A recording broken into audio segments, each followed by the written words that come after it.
کہتے ہیں نا، جس کا کوئی سہارا نہیں ہوتا وہ در حسین پر آتا ہے۔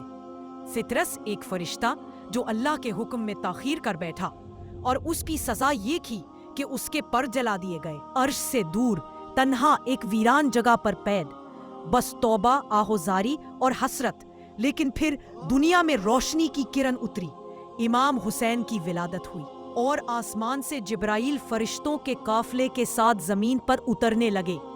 فطرس نے منت کی، مجھے بھی لے چلو، شاید حسین کے وسیلے سے میری بخشش ہو جائے۔ جبرائیل اسے ساتھ لے گئے۔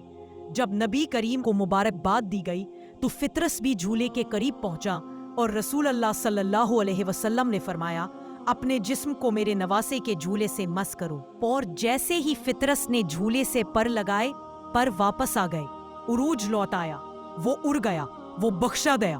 حسین صرف نواسے رسول نہیں، وہ در ہے جہاں گناہگار فرشتہ بھی پر پا لیتا ہے۔ تو ہم کیوں نہ امید رکھیں؟ سلام ہو اس جھولے پر جس سے پر جلتے نہیں، بحال ہو جاتے ہیں۔